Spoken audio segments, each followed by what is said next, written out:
Definitely, it's been a minute. Thank you all for your patience. Welcome back to another episode of LDH Strategic Advisory Group's Daily Insight, formerly LDH Advising Daily Insight. I'm your host, Danavan Hylton, Influence and Access Advisor, providing strategic influence and positioning for founders and senior leaders. You can check me out on LinkedIn at Danavan Hylton. And First and foremost, this episode is powered by E1 Connect Marketing Agency, formerly Hilton Elite Marketing Agency. And E1 Connect Marketing Agency is a growing strategic market access firm representing brands and connecting them to government, business, and community stakeholders to drive growth, workforce engagement, housing, access, and regional outcomes. And today I was going to talk about my experiences dealing with who really controls urban growth and mapping influence from City Hall to State House. And that conversation was inspired by a post that my friend, the Honorable Charlene Oliver, a state of Tennessee senator, had put up. And for those that are on Facebook, I ended up using my Vote for Donovan Hylton platform instead of my LDH advising platform or page, if you will, only because I felt like the conversation of how of what we're going to end up talking about indirectly dealt with public service and civics. And so on Facebook, I'm just using for this particular video, I'm going to use Vote for Donovan Hylton for Facebook. And if you're on Instagram, you can find me, Vote for Donovan Hylton, and follow the work there. I ran for city council for a city way back when, ended up becoming a, didn't win the council district race, ended up becoming a regional vice chair for a political party for a few years for the county level within the state, and really had some great experiences. Eventually ended up going across the aisle just because I wanted to ensure that the community residents that I served, and as to why I went to public service, was receiving the access that they need. And I come to find out, respectfully, as I was new to public service and civics, there were more than one political party. And once I found that out, and being respectfully a ambassador of one party and the work that I wanted to do to build access, if you will, I felt like, okay, I'm not going to serve as a regional vice chair. I'm going to step back, serve as a statesperson, and build those relationships. That was a new experience for some, but ultimately, now I have, just folks that I can reach out to really, again, to help provide services for the community, to help get more insight, access, and more awareness from two major political parties to be able to get things done. And so you can find some of my story out on my Facebook or Instagram, Vote for Donovan Hylton. And in this case, I'm going to type in my friend Charlene Oliver, the Honorable State Senator in Tennessee. And I had a chance to, let me see if I can find it. Let's see.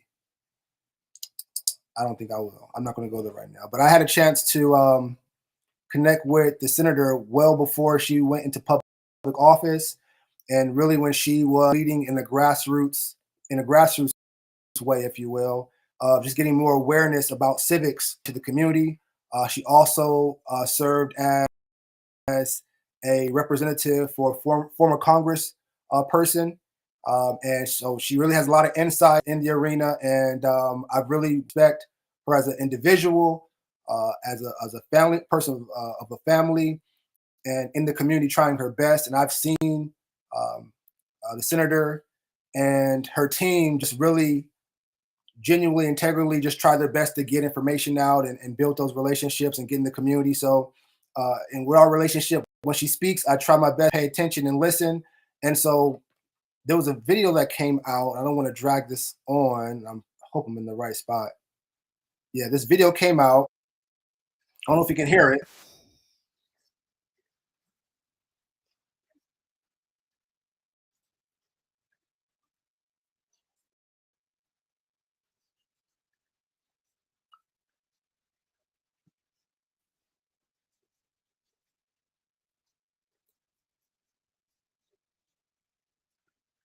I'll leave it there. If you can check out the link or the video, please check it out. And So with that, so ultimately, I was going to speak on who really controls urban growth, mapping from city hall to state house. I was going to speak on who really controls urban growth, mapping influence from city hall to state house, and speak specifically as we learn and want to grow about that. We want to know what is urban growth, the function and purpose of city hall and state house on a geographical in a geographical urban area. How do residents and business leaders relate to city hall and state house within urban growth, and different things like that. And I was going to speak on that and use this conversation.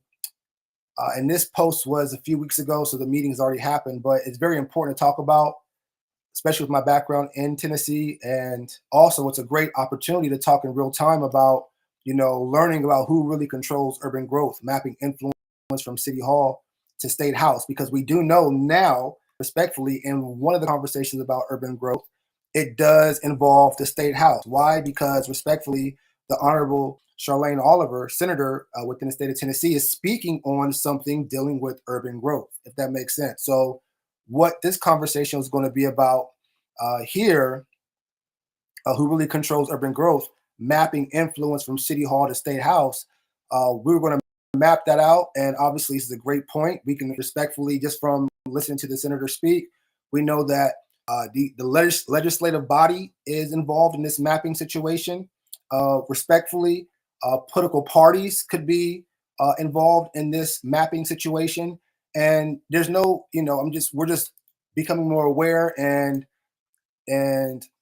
mapping. How does this work? Who really controls urban growth? It's not something that we're looking to point fingers or do anything. We just, in this perspective, we're looking to become more educated. And so why not talk about a real situation that's going on? So if you have time, go ahead and check out the post from, I hope I could put the link up, but if I don't, remind me, from the Honorable Senator Charlene Oliver. I want to shout out the Equity Alliance as well. That is a growing grassroots community organization providing civic engagement and civic education and engagement opportunities. And I've seen the organization grow. There's a lot of great grassroots organizations out there, and just out period, but really in the national area, a lot of great community leaders that may not always see eye to eye, but I've worked with them and their heart is there, and it's just unique perspective. So with that being said, we're going to talk about who really controls urban growth and mapping influence from City Hall to State House. But before we can get into that and really dissect and jump into and specifically talk about, we're going to talk about the Boring Tunnel and the Boring Company. We're going to talk about that in Nashville. And we're going to, again, talk about urban growth, how we even got to a point where Nashville is even having these type of conversations. It has grown. And what does that look like when we're mapping influence from City Hall to State House, and respectfully dealing with the residents and business leaders all intertwined into that, and looking at real world examples. But before we do that, I feel like I'm rambling. I felt it was important to discuss how urban leadership actually works. So before, and so these, if you, and so I'm sure I'm going to speak on who really controls urban growth.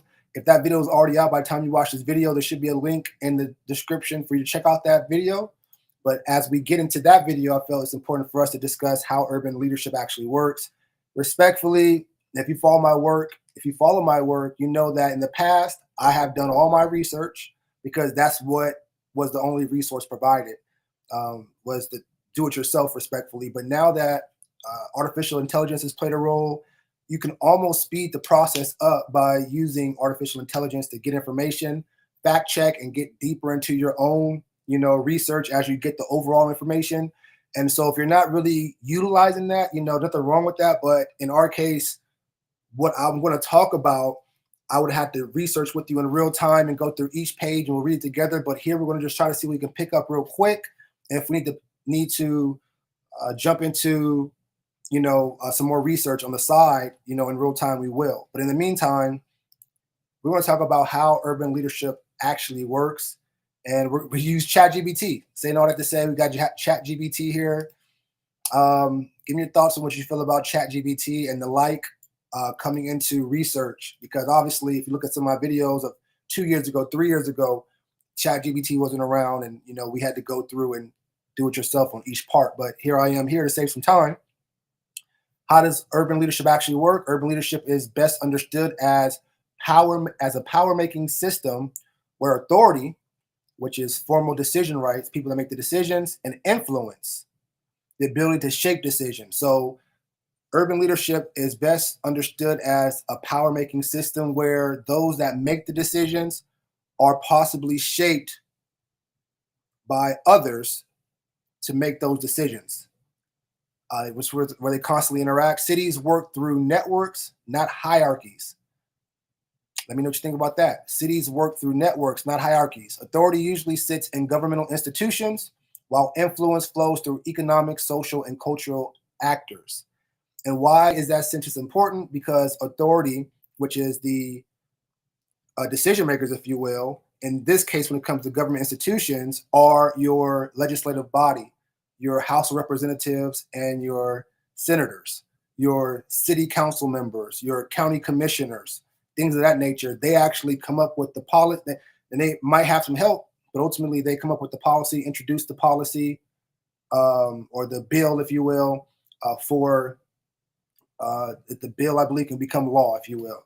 And that's pretty much how it works. The legislative body comes up with these ideas that have to be voted on, and those things that are voted on can be influenced through economic, social, and cultural actors, if that makes sense. But as we saw, respectfully, the senator is right there because she's in the state capitol, going through these processes, and there's various meetings and committee meetings going on. So that's why they are in the elected officials are in the loop, because they're the ones that actually make the decisions.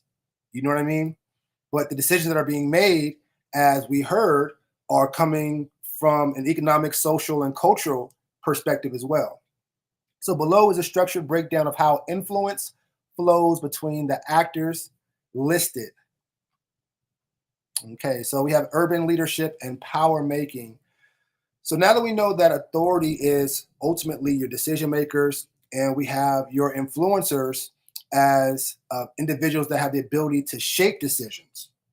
That's a whole other conversation, but those is what that looks like. The individuals that make the decisions versus those that have the decisions. Two types of powers in cities.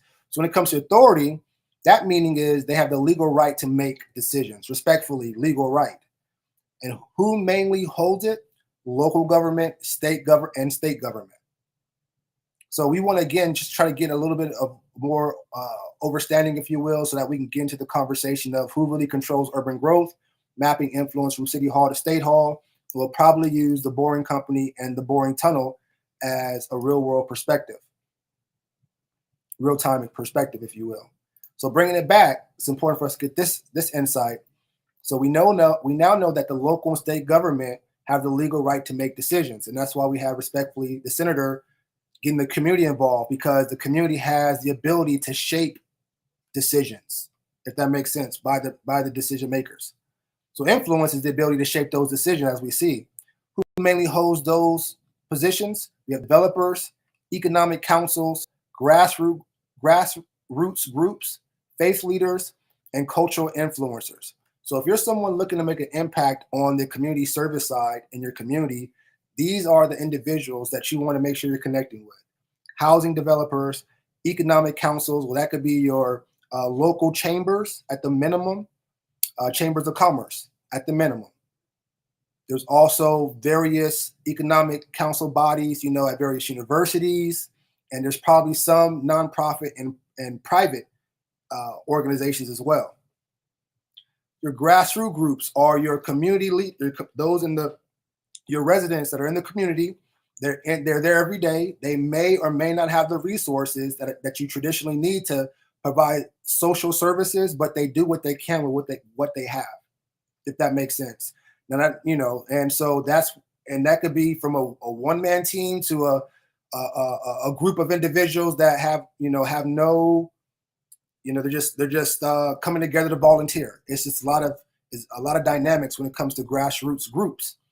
You also have your faith leaders, and respectfully, faith leaders have the ability to shape decisions because you have residents coming to an area to connect, and so when you look at that situation respectfully from a constituent standpoint, which are voters, people, elected officials or candidates that want to provide public service in a particular district, be it local or city, county, or state or federal, want to connect to bodies of people, and one way you do that is if you connect to someone that is connected to bodies of people, then it helps, with the messaging. That's why it's called grassroots, because we'll leave it there. But if you have any questions about, more of this area, this topic of influence with developers, economic councils, grassroots groups, faith leaders, cultural influencers, send me a message or put in the comments, and I'll do all I can to jump back into that. But moving forward, urban leadership emerges when influence networks successfully shape authority decisions. Urban leadership emerges when influence networks, so networks of those that have ability to shape decisions, actually successfully shape authority decisions. I don't have all the answers, and I don't want to say everything is right. I get what that's saying, but let me know what you think. We're all learning and growing together. Let me know what you think in the comments or the message. So first thing we're going to talk about here is the local government. Again, how does leadership actually work? Local government. And good to know because, again, we want to jump into who really controls urban growth, mapping influence from city hall to state house. And city hall is local government. That's what that is. So when it comes to local government or your city hall, we have your mayor, your city council, or your board of aldermen. I think they call it aldermen. And you have your planning commission at the minimum. These are your local government. The authority level with these individuals are very high, and their influence is moderate. Why would you feel like their influence is moderate?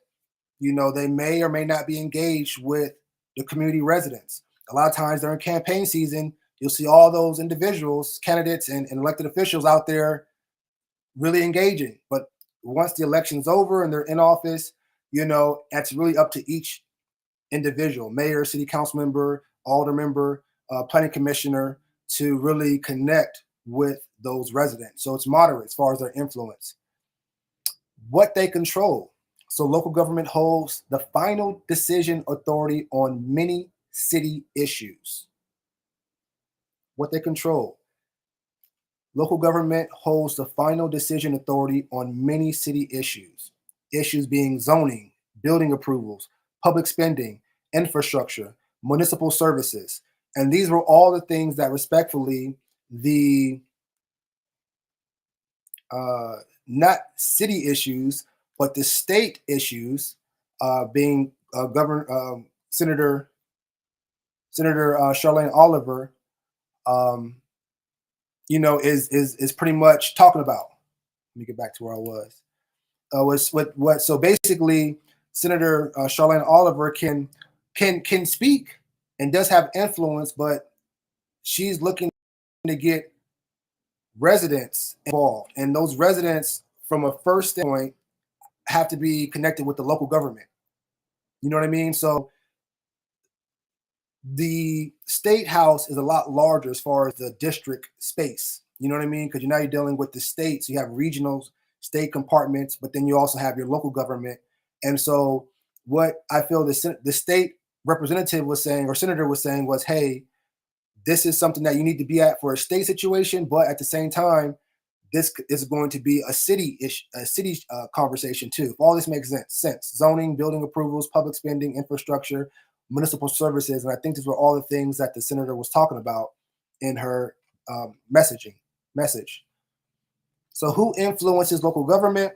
Local government is the central node receiving influence from many directions. Influence flows into local government from developers proposing projects, economic councils promoting growth strategies, grassroots groups applying political pressure, faith leaders mobilizing community voices, cultural influencers shaping public sentiment, and state government setting legal constraints. Local government converts influence into formal decisions. And let's go back here. And I really want to, if this makes any sense, I really want to, because when you go into public office, you're going into, you're putting yourself in the public space, not just because you're introducing yourself to the public, but also respectfully, you're tied to the public's dollars. You know what I mean? So now it's a little extra. And when you have, developers proposing projects that residents may or may not agree with, economic councils promoting growth strategies that residents may or may not disagree with, grassroots groups applying political pressure, faith leaders mobilizing community voices, cultural influencers shaping public sentiment, and state government setting legal constraints. State government setting legal constraints for you as a city. It's a lot for a elected official to go through, and so I really want to say, like, just not commend, because I don't want to get in deep into the civics. That's not what I'm here for. But when you put yourself in that position, or maybe you're thinking about running for office, there is some real conversation that's going to come your way. And being in the public position with public dollars, it's really a tightrope you have to walk, because you still want to be a great neighbor, if that makes sense. And you can't do that if people aren't really bought into who you are and what you're doing, if that makes sense. If your influence is moderate to low, that's a tough one. And now you're just, you're walking everywhere you go, people not agreeing with you. It's a tough one, So what I want to do is, if you can, feel free to go to my Facebook page. I'm trying to see, I'm trying to show you some of my stories, more so on Facebook. I mean, my Instagram page. Let's see if I can find it. I'm going to go to Facebook, y'all. Here it is. Vote for Danavan Hylton. I want to shout out my friend Tim, the Zerk. Tim, or what they call Zerk, is actually the official, the actual top official for the United States kickboxing, Team USA Kickboxing. He is the official top official for the World Association Kickboxing Organization, United States of America, also known as WACO USA, also known as USA Kickboxing. And that's the official United States of America kickboxing team. I want to shout out, I have a story with them, and working with the USA Kickboxing brand, hosting 3 national championships, 3 USA national championships in Nashville, actually, for USA Kickboxing. The first championship was at the Millennium Maxwell Hotel. The second championship was at the Municipal Auditorium with the support of the city of Nashville. The third was at the Nashville Fairgrounds. And I've had a chance to serve as the MC and to actually open and welcome the individuals to the USA Kickboxing Championship. And I want to shout out Team USA Nashville, Coach Kevin Walker, Omar the Body Snatcher Boyd, the first kickboxer to medal in a World Games in 2017 in Warsaw, Poland. That's another conversation, so check that out. I want to just, again, Mr. Z. But I want to just bring you back to just some of the photos. You may or may not agree with the photos and things that I've done, understand that. But, when you're trying to build relationships and get understanding of how everything works, you just go through situations. And I've kept all my posts up since I ran for city in Nashville way back 10 plus years ago, and there's the governor here I'm connecting with. Mayor of Nashville has some interns from Fisk University working with me, connected them to just my experiences. Some great people in Nashville. And here I am, I think, here being sworn in, as a committee member, and a matter of fact, my girl Tequila Johnson here, who's the CEO of the Equity Alliance. We actually went to Oakland. We're flown out by the party 2018. I'm a man Brown, and learned about criminal justice reform. So I'm just giving you some background, but if you go into the picture, as a matter of fact, see if I can find it while I'm here. I don't want to get too much off topic. It's a lot of see if I can find it. Hosting events. And this picture here, if I can find it, there you go. The Mrs. and I, this is the senator. Soon she wasn't even a senator here. Wasn't even a senator yet. Tequila Johnson with the Equity Alliance, leaders of the Equity Alliance, are driving more minorities to the voting booth. We were at the Legislative Plaza. They were down there doing their thing. We go way back, and as you saw, Tequila and I were in Oakland. Iris, that there's so many options we can do in life, and people, choose their direction. And I feel like, these individuals have tried their best to be transparent, and they're engaged. And so, I really want to help get the word out, because they usually talk about stuff that makes sense. I don't want to get too much off topic, but goes back to, again, in those positions, of basically being in local government. I know I ran for office, and I've had a chance to work alongside, individuals from the local to the federal level, and it's a lot, and it's a big choice to make. And so, let me see. Going back here,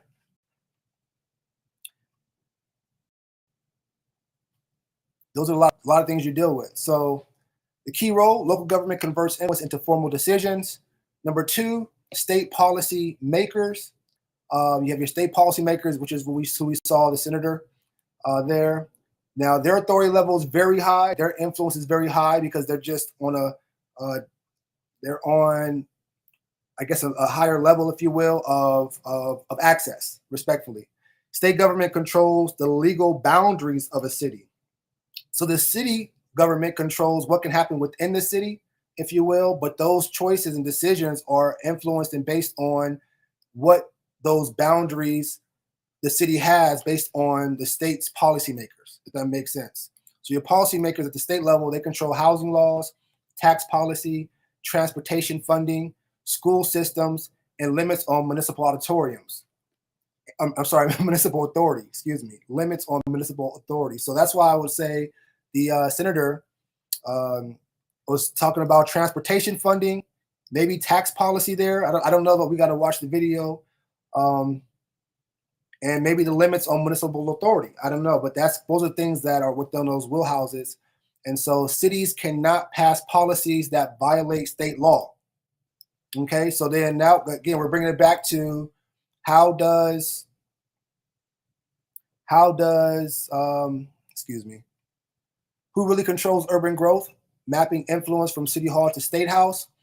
We know that cities cannot pass policies that violate state law at this point. So when we talk about this area and the boring company and the boring tunnel, it'll make more sense if you watch this video first. So who influences state policy?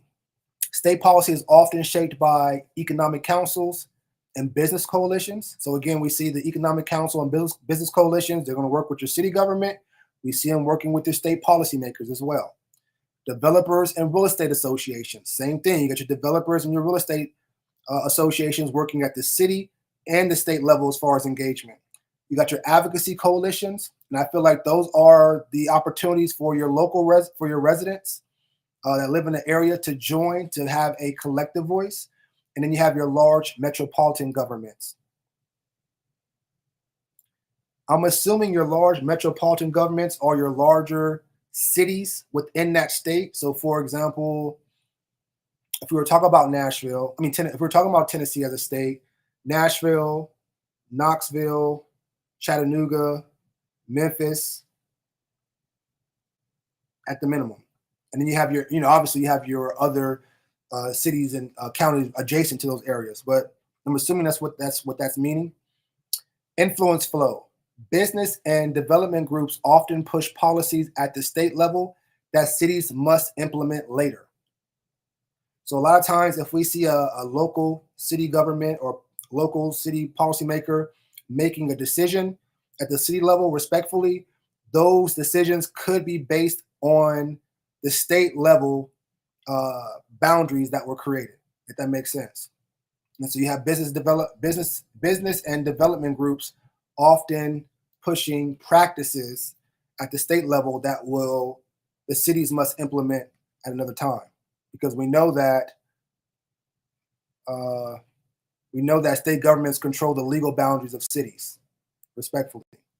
So then you also have your developers. So you got your local government, you got your state policymakers when it comes to how urban leadership actually works. And we saw here developers at the state, and we saw here developers at the local. So obviously now we're going from our public sector, which is your local and state government, into your private sector, which now happens to be developers. And what authority do they have? Not a lot, respectfully. But what influence do they have? Very high. Let's see what that looks like. Developers control capital and construction, which gives them major influence in cities. The first thing that comes to my mind when it comes to capital and construction, respectfully, I was pretty much taught, if you will, that cash flow to a business or even a city is like blood flow through the body. You need it to stay sustainable, if that makes sense.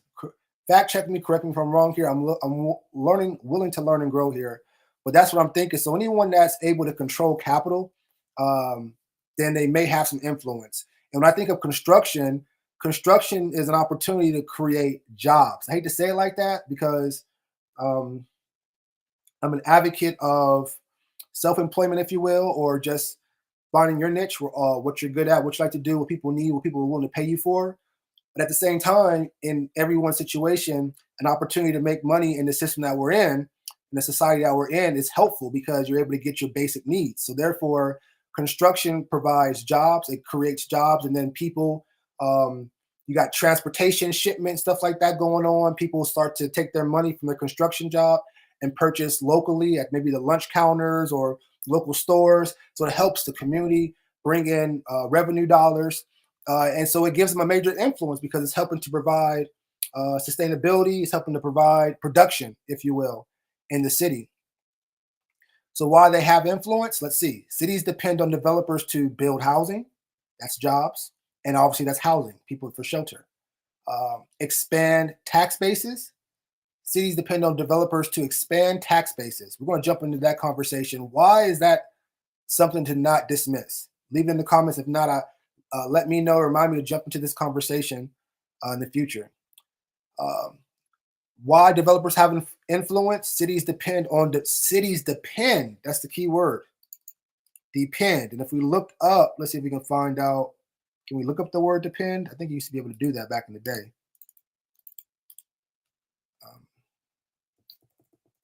Maybe not. You used to be able to look it up to find. Oh, here it is. Maybe depend. Be controlled or determined by. Controlled or determined by. Differences in earning, dependent, contingent on, conditional, dependent, turn on, pivot, subject, rely on. Cities rely on. That's a powerful statement. I want to jump into that, but I want to stay on topic. Cities rely on or depend on developers to expand tax bases, to revitalize neighborhoods, and deliver major projects. Revitalize neighborhoods to some could be called gentrification. And that's another conversation that local and state governments or elected officials would have to get into, respectfully. So how influence flows, excuse me. Developers influence local governments through project proposals and lobbying, economic councils through growth strategies, and state policy through real estate lobbying groups. These are all very real, and I've had an opportunity to go through those processes.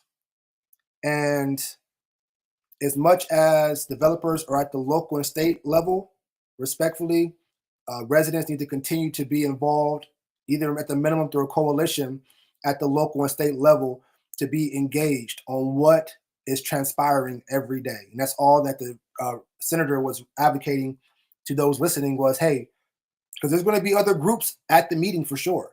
There are going to be other groups lobbying and proposing projects for sure. Where are you in that process as a resident? And you have a right as a resident, join a coalition, create a coalition, build those working relationships, build working relationships with your state policymakers, local policymakers, working relationship, not at them, but with them. That's another conversation to see if things can happen. And not everything can happen. That goes for everyone. But influence goes a long way.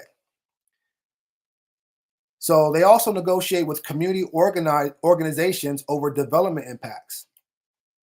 I think they call them as CBAs, community benefit agreements. Those are really big now, respectfully, that I'm starting to learn more of with developers. Not in my backyard. So if you're that's what they call it. So it's a campaign, if you will, not in my backyard, where residents come together through coalitions at the minimum, and they're saying, hey, we don't want this project. And if the project has to go on for whatever reason, then there's usually a community benefit agreement maybe drawn up, which is an agreement between the developers and the residents where it's a working relationship on document. And so you have local and state elected officials involved in that, but you also see the developers also connecting with community organizations to talk about development impacts. So developers are wise enough to know, hey, we need to go to the community organizations if we need to. And if those situations do pop up, it's very advantageous for those community organizations to have as much opinions and insights and things they want to talk about ready to go. And that's really happens when people are engaged on a regular basis on community projects and things that are happening. So one of the biggest things I would advocate to anyone, a resident, is make sure that you're joining or signing up for the email newsletters that come out at the local and state level for all of your department agencies, all of your elected officials you want to connect with. Most individuals have a monthly mail out that goes out, or newsletter, to keep you in the loop. So that way you know what's going on.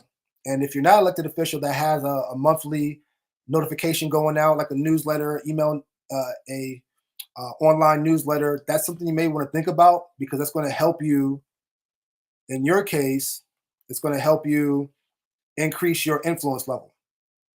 Does that make sense?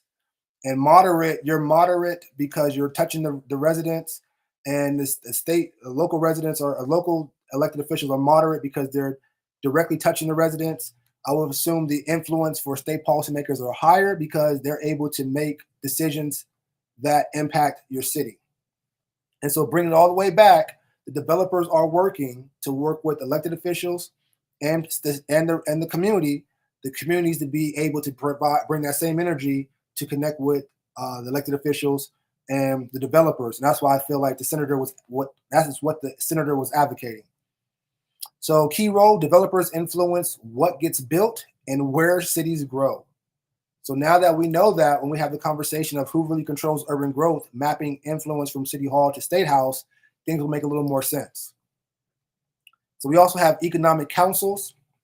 Again, we talked about your chambers of commerce, and then you also have your economic development boards.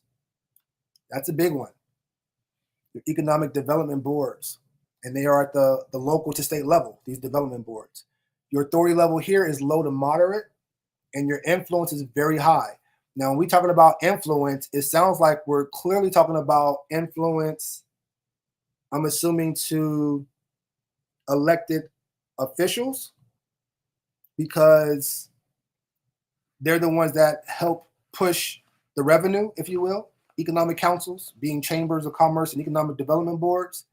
I would assume as well, maybe the economic councils would have moderate at the minimum influence to residents, because they control business and they control commerce, they control production. I know a lot of residents, especially in underserved communities, want to become more aware of those aspects and how to get involved. And so when you see people actually producing in a world of consumers, respect, or in the consumer side, you want to know how to do that. And so I would assume that's where the influence comes in. But if anything, it's two different types of influence: government or civics, and then your public, or your residents or volunteer sector, worst case. Moving on, economic councils coordinate business leadership within a city. I'll read that again. Economic councils, be it chambers of commerce and economic development boards, coordinate business leadership within a city. What they do is they develop economic strategies, recruit businesses, advocate for infrastructure, and lobby government for pro-growth policies. And if you follow my, let's see, Danavan Hylton and E1 Connect Marketing Agency YouTube channels, you'll see when I was a member of a board member of the Chamber of Commerce, a board member of a Chamber of Commerce, and my job was to focus on not only community engagement to get more members, but also as far as business professionals or aspiring business professionals, but also recruiting more businesses in that area. And I actually went on YouTube and did a recording of me going to different businesses, to just going to their business and driving up and going in there, introducing myself, getting their business cards so that we can, as a chamber, reach back out to those businesses or add those contacts to our monthly online newsletter to start building touch points and rapport. As traditionally, for online sales to happen at the minimum, there needs to be 7 touch points throughout the process. Usually when somebody hears you for the first time, they're not going to buy. Up to 7 times they got to connect with you, see your brand or whatever. So being added to a monthly newsletter is very valuable, not only for the people receiving the newsletter, but those that are sending out the newsletter.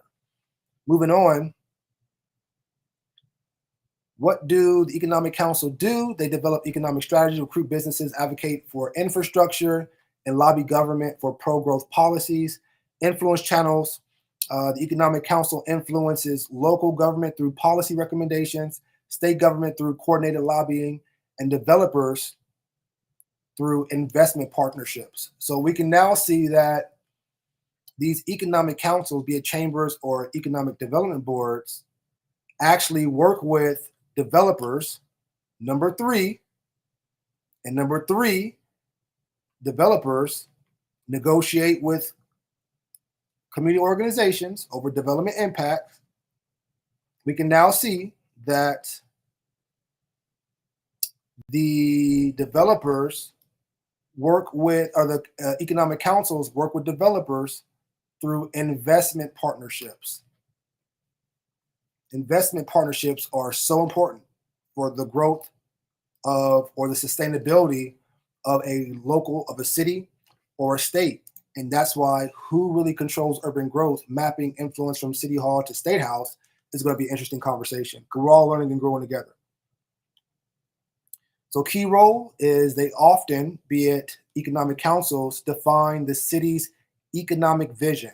So what we now can say is, when we look at urban growth in the city, it's possible that economic councils define the city's economic vision. So now, again, when we're going to who really controls urban growth, mapping influence from city hall to state house, that map now consists of, obviously, our state policymakers, our city policymakers. Also mapping influence, it is our economic councils, be it chambers or economic development boards. And at the minimum, we have real estate developers and real estate associations, and they work together. And they also work to reach out to the residents. We also saw that there are grassroots groups and community coalitions, and they do a great job. As they do a great job, we can see that the elected officials, the developers, and the economic councils work hard every day for strategies and proposals. That same almost energy and bandwidth needs to happen through coalitions as well. That's a lot harder because there's not a lot of funding. And that's why you have a lot of great grassroots organizations out there doing what they can with as little resources as they can. I can shout them out. And, you know, at one point, the Equity Alliance was one as well. They made some really good connections, and they are doing what they can with what they feel they need to do. And at the end of the day, they're creating awareness. You don't have to agree with it, or you do have to agree with it, but you can make your educated decision, you know. But I do respect the fact that they're out there creating awareness and stimulating conversation. Civics and, you know, faith-based conversations are always the toughest. I try to stay out of them, but we find that they play a huge essential role in our day-to-day society, respectfully. So we have to be able to know how to maneuver, if you will. And so with that being said, The key role for, again, your council, economic council, is to define the city's economic vision. So I'm almost inclined to look at, and if we're looking at economic councils, the Chamber of Commerce, Nashville's Chamber of Commerce, or Nashville's Economic Development Board, just to see what their city's economic vision is and was, as to why a conversation about urban growth and the Boring Company and the Boring Tunnel is even happening, if that makes sense. We also have faith leaders. Their authority is low, their influence is high. Faith leaders have community trust and moral legitimacy. That's really what it boils down to, respectfully.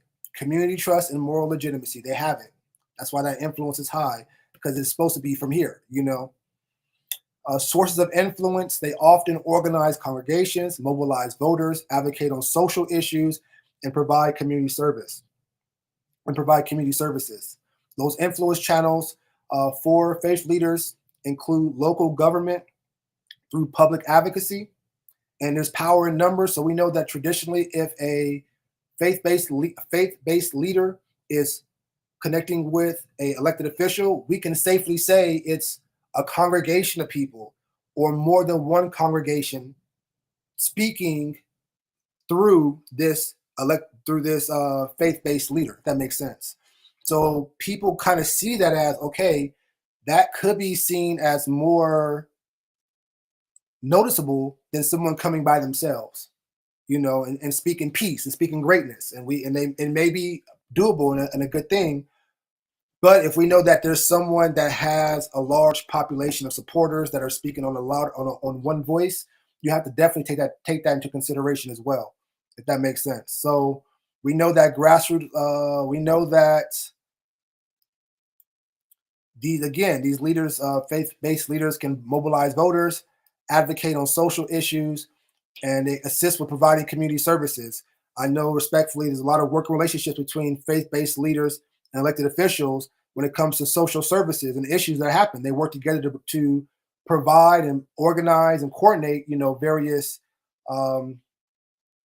activities. So local governments, faith leaders, again, influence local governments through public advocacy, grassroots organizations through coalition building, and cultural narratives through moral framing. Grassroots organizations through coalition building. They often act as mediators between communities and institutions. Let me know your perspective of faith leaders and your experiences of faith leaders. We're not going to mention any names. It's not, but your experiences, your thoughts and comments on faith leaders serving as mediators between communities and institutions. Again, you also, but you also have grassroots organizations. Now, I'm not assuming that these are numbered as far as priority, but if you look at it, you go from public service to the private sector to your community. You can also look at it from a rule creation and boundaries sector to the production sector to the consumer sector, respectfully, because I always look at things from a public, private, and community, or government, or civics, business, and community perspective. I've kind of always compartmentalized things into community, which is your residents, civics, which is your elected officials and your government agencies, and then your businesses, which are your employers and career trainers and your economic bodies, if you will. So those are basically, and so you got to look at situations and see where you can fit in. Grassroots organizations, their authority is very low, but their influence is very high when organized. I like that, when organized. Grassroots groups represent organized residents. And again, just because a lot of people have a heart to just try and be involved in something, they don't look at all the details of getting organized. They're like, hey, let's just get out here and get it going, and the grace will take care of itself. I've been a part of those, or seen those, and they happen all the time. So there's different levels to grassroots organizations, but everyone is trying their best from what I can say. Grassroots groups represent organized residents. Organized residents. And if you want to really try to get something going with your even faith leaders, your economic councils, your developers, and your state and local government, you as a resident need to get organized. And when I say organized, first thing you should do when it comes to organization is just you want to create like what are you looking to accomplish? First, start there. What are you looking to accomplish? And once you're able to find out what you're looking to accomplish, then you can create a plan of what it takes to reach that goal. And we know that those accomplishments may have to be reached by connecting with these different bodies that we're looking at. And would it be wise to try to create a working relationship with these bodies, or would it be wise to try to not create a working relationship and try to get results? And if we want to have a conversation of what a working relationship looks like versus a non-working relationship, what do those look like? I'm using professional terms. Let me know in the comments or leave something in the message, and we'll talk about that, because there's a way to create working relationships, and there's things that we can do that can not create working relationships or take a working relationship and make it a non-working relationship, if that makes sense. So organizations have to get organized on what they would accomplish and figure out what a working relationship looks like. And that's going to take a lot of emotional intelligence at the minimum. And a lot, you know what I mean? Respectfully. So what they do, they shape policy through protest, public campaigns, community organizing, ballot initiatives, and policy research. These are all so essential, so key, and so dynamic when done in an organized, professional way. And it happens. I'm sure it will continue to happen. And if you feel like you're not organized, start thinking about what that organization looks like. Jump on ChatGPT. How do you get organized residents? And that conversation could pop up. But ultimately, grassroots organizations are protesting, looking or participating in public campaigns, organizing the community, advocating for people to go out and vote, or to be signed up to become a registered voter at the minimum, and policy research. What are the details to what's being discussed, or proposed by these policymakers, as we now see have or elected officials that now have a working relationship respectfully with state elected officials and vice versa at the local level, real estate developers and associations, business councils, be it chambers, economic development boards at the minimum, as well as faith leaders. And now we see, and then we also have the grassroots groups here. Thank you for your patience. We're almost done and wrapping up. So influence channels, grassroots organizations influence local government through political pressure. So that's a very sensitive situation, because as best as possible, it's a good situation when your local government has good working relationships with your grassroots organizations. If those two can come together and build a working relationship, which takes a lot, then things could work, And so if you all want to see what that conversation looks like, let me know in the comments. Grassroots organizations influence cultural influencers through issue amplification. Grassroots organizations influence cultural influencers through issue amplification. So people that are already out there that have networks, if you will, by connecting with those individuals, I'm assuming the wrinkle or the challenge or conversation could be expanded in a way that can shape decisions based on who the influencer is that is helping to get the word out. And that's why, to some degree, faith leaders have that leverage as well, respectfully. So grassroots organizations also influence faith leaders through shared advocacy networks. So really, all these organizations, all these bodies end up crossing paths and touching one another, respectfully in regards to having to build a working relationship. Key roles: they create political consequences for decision makers. That's so true. Grassroots organizations create political consequences for decision makers. And consequences just could be, what happens after a behavior, if you will. What is the environment? What's the situation after a behavior? So let's move on. I'm trying to wrap up here. We also have cultural influencers. And those cultural influencers could be artists, journalists, creators, local celebrities. These individuals already have buy-in from a large body of people, however large the number may be, and they already have a buy-in. And so when people hear a message from these cultural influencers, a lot of times people will take that information at face value and run with it. And so I'm not saying that's a good or not good thing. I'm just saying that's usually how it works, because people traditionally operate off of community trust and moral legitimacy. So they're basically trusting, influence high, or cultural influence moderate. Well, so not the same, but basically, people are trusting, these influencers.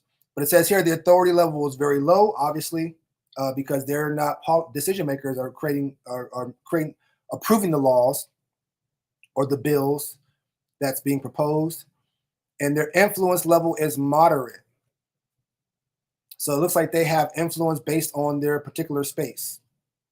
Cultural influencers shape public narratives about the city. What they influence: public awareness, civic identity, social movements, and media attention. Influence channels: these influencers impact grassroots movements, public opinion, and political agendas. They rarely make policy, but help determine which issues become important. And I'm almost inclined to do a conversation on cultural influencers and what that process looks like on its own, a separate video. If you want me to, let me know in the comments or send me a message, and we can look into that. And I think that's so. How influence flows in urban power making. Let's see what this is. In practice, urban leadership looks like a network of influence feeding into authority. So a network of shaping decisions feeding into the decision makers. So in practice, in procedure, urban leadership, you know what urban leadership looks like, so we know what urban growth looks like. Urban leadership looks like a network. So that's more than one, multiple. Network of influence. And these are your influences we just went through. Technically, your influences are the cultural influencers, the grassroots organizations, the faith leaders, your economic development councils, and your developers.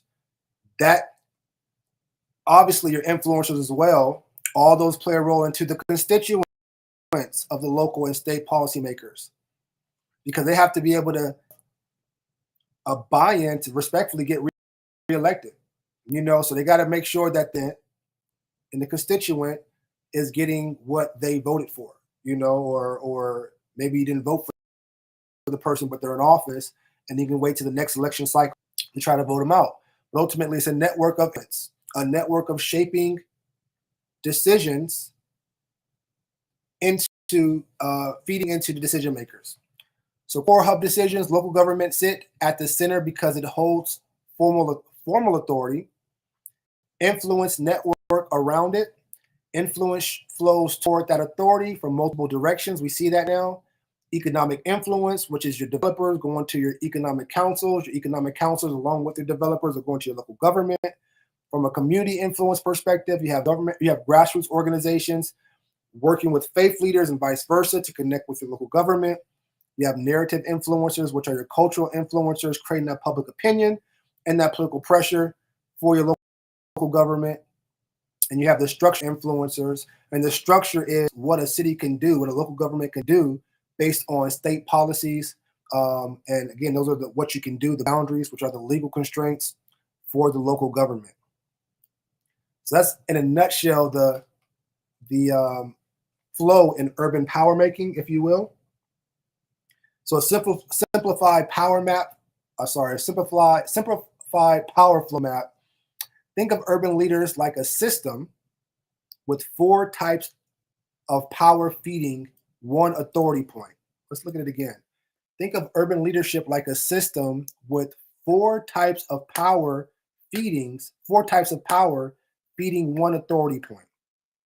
So your authority center is your local government, and those influence streams are your developers and economic councils as your economic power, your grassroots organizations and faith leaders as your community power,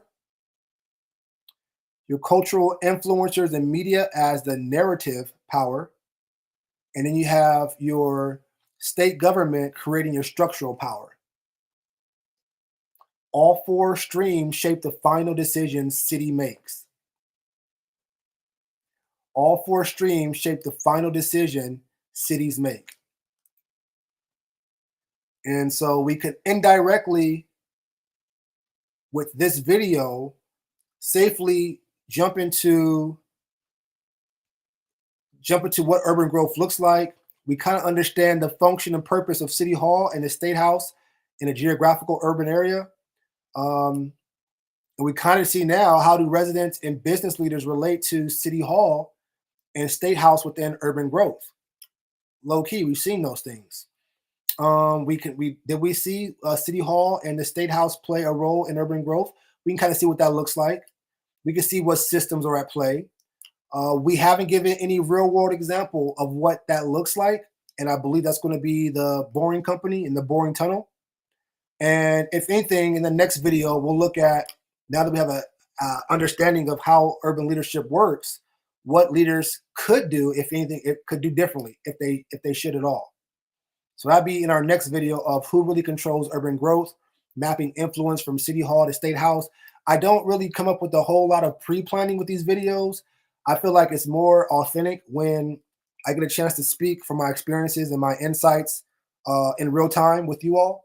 So that way it's not, you guys can see, like, where it's at, you know what I mean? So with that being said, we can go back to this last statement of how all 4 streams shape the final decision cities make.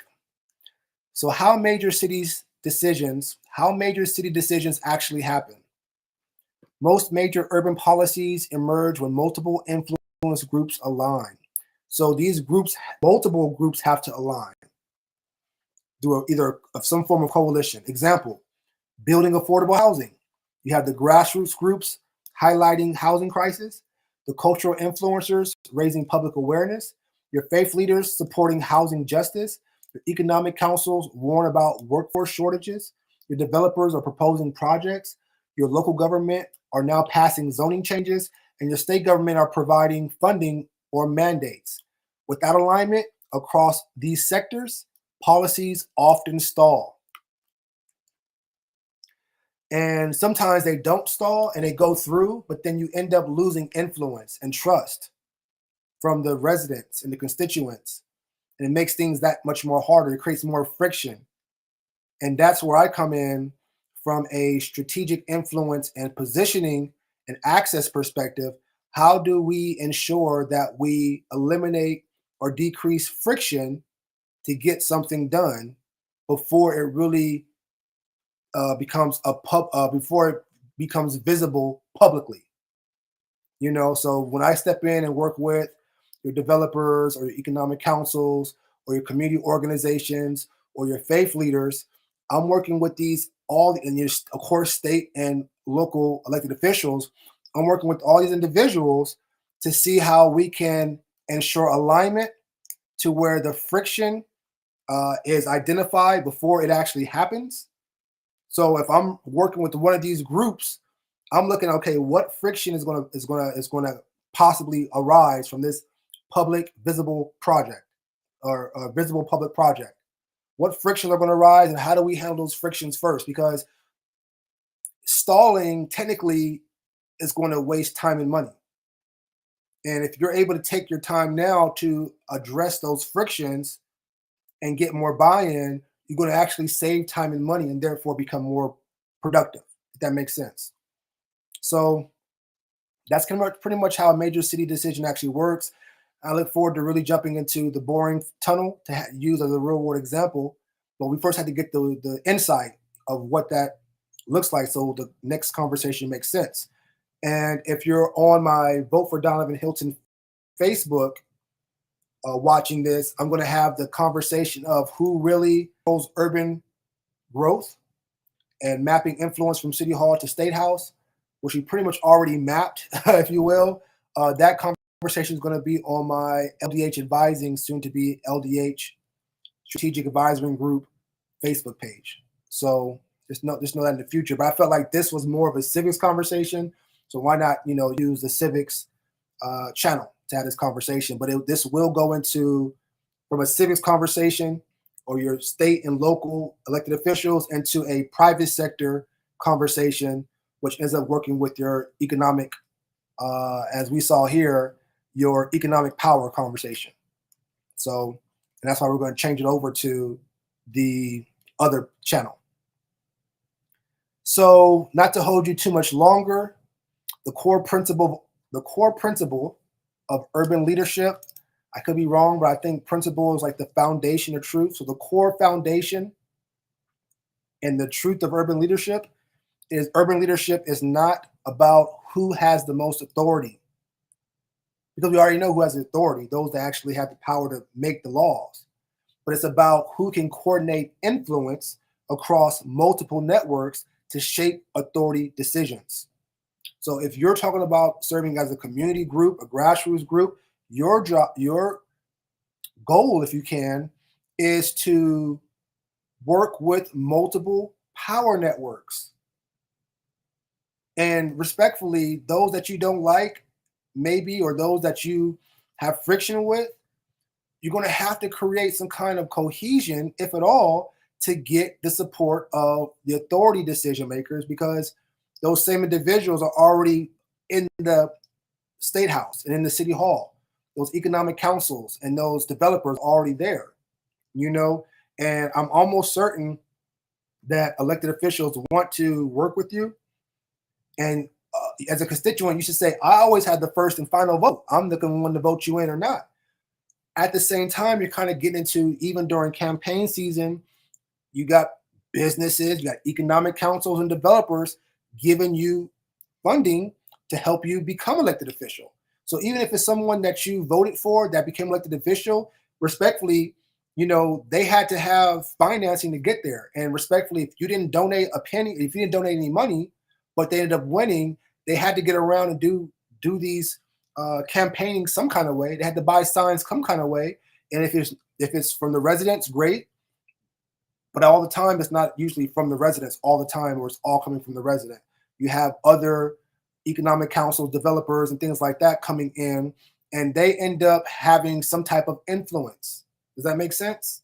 So that's why it's important to know that these influences are already there, because the person may not have been in office, the elected official may not have been in office without those other influences. They needed your vote, but those influences that we're just talked about may have played a role. And so now we know that. So we have to now look at how do you, as a community organization, a grassroots group, develop that influence across those multiple power networks to shape the decision makers, which is your state elected officials, your state and local officials, to shape their decisions.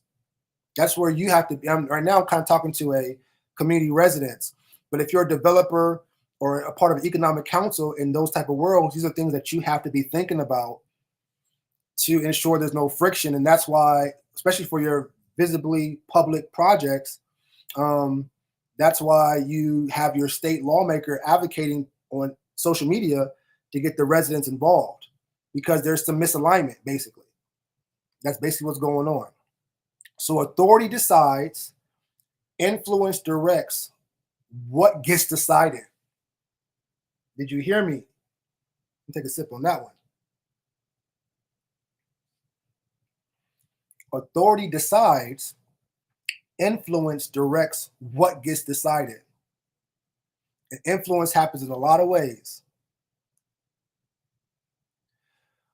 With that said, that's the end of the conversation, what I could speak on when it comes to how urban leadership actually works.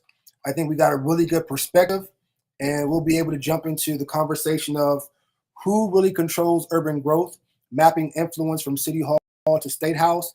And we're going to use the real world example of the boring tunnel based on the message that we saw from the senator as a real world example to try to just jump into something that we can tangibly talk about.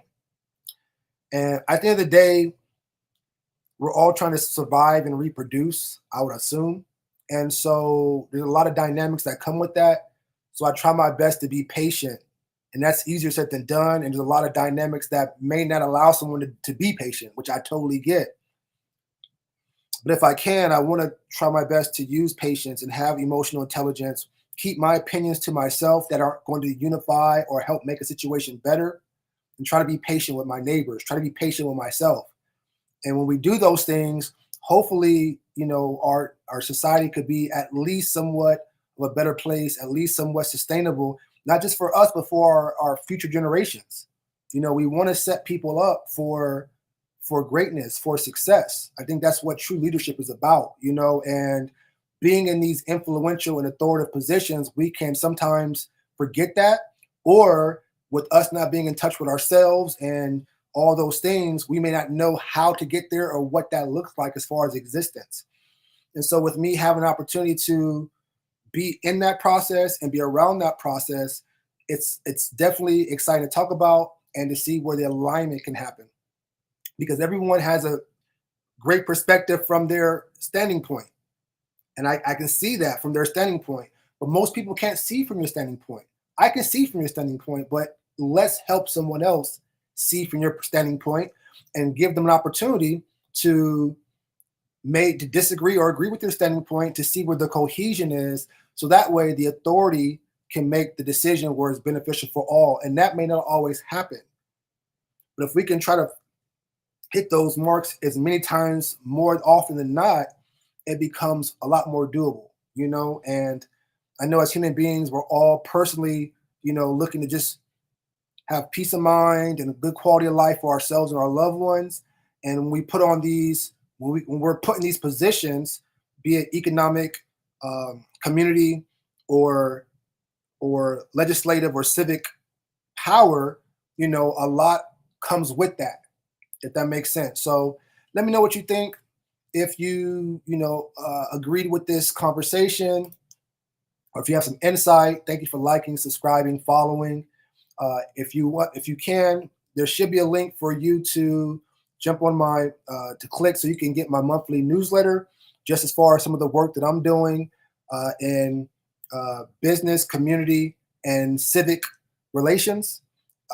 Work with a lot of brands. We just shouted out one, USA Kickboxing.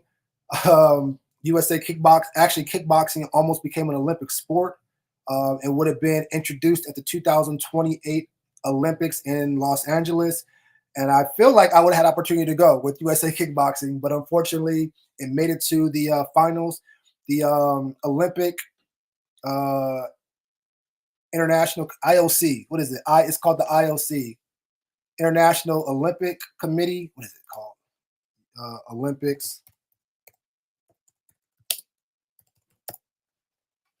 International Olympic Committee, IOC. Yeah. So the International Olympic Committee is like the body that actually comes up with, the program and the process and the agenda of the Olympics. And so they did this big poll, and they brought in I don't know if it was McKinsey consulting firm, one of the big 4 consultant management firms in the world, brought in McKinsey to do this big research and all that. And there were several sports being decided, and kickboxing made it to the top 5 as far as final sports we're going to bring in and into the Olympics. And unfortunately, kickboxing was not chosen, but it was a top 5. and I would love to have gone to that and experienced, my time with USA Kickboxing. I'm going to type in Team USA Nashville. I want to give them a shout out right now. Coach Kevin Walker, the godfather in my book of combat sports in America, at least from a different perspective, and introducing the world of combat sports to me as I work on increasing your customer base and your presence in the community through lead generation, branding awareness, and cross promotion opportunities, which is a great opportunity for me to get introduced to a new industry and an opportunity for the communities that I serve to not only participate in as an athlete, but also get a chance to grow professionally and as a career and just get another outlet of where they can go in life. And obviously, combat sports to some degree have some health benefits in regards to staying in shape and things of that nature. And just being a part of, that conversation. Team USA Nashville. Check them out on Facebook as well and on YouTube.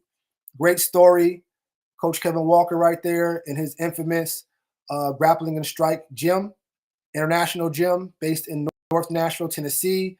Has been a staple in the community for years, and he actually helped coach the first American kickboxer to medal in the World Games, and a graduate of the Tennessee State University. His master's degree in engineering. He was also on the swim team at Tennessee State University, and ended up making American history, and representing the country. I want to shout out Senator London Lamar out in Memphis, myself, Robert Savage, Sky Ferrari, Otis Carter, Coach Kevin Walker. Big help from another state senator in Tennessee, London Lamar.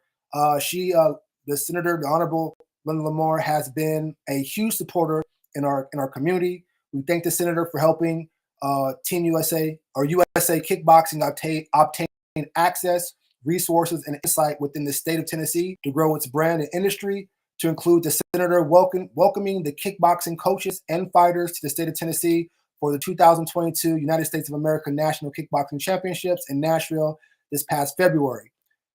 So please click. She was running for office. Please click and donate to the senator's campaign to help the senator to help support the senator and keep her in office. Best wishes to everyone. The senator saying thank you. We try to stay out of the civic situation, but these are all the dynamics that happen in the world. So here we are. There's some background stuff before the game, before the championships, behind the scenes, getting it going. Otis Carter. Let me see if I can get it here. My man Austin Ivy.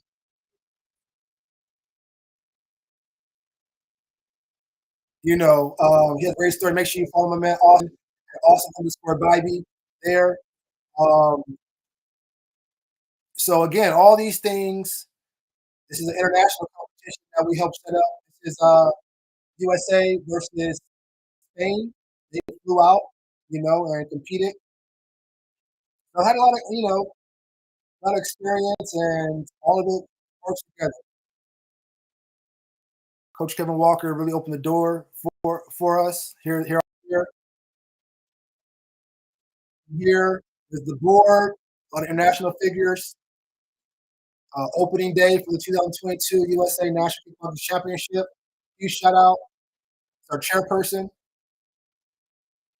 Exciting stuff. I feel like I'm rambling at this point. Again, like, follow, subscribe. Thank you for your donation and the amount you felt this message was worth to you by clicking the link below so I can continue to have more time to do these things. And if not, just, I wish you the best. So please, and thank you for wishing me the best. And I stand in agreement for all your success, all your loved ones' success. And, may we all be patient and work it out. That's what it's supposed to be. And I'll see you on the next one. Peace. Thank you for all your patience for those about to see me shutting off all this stuff in the background.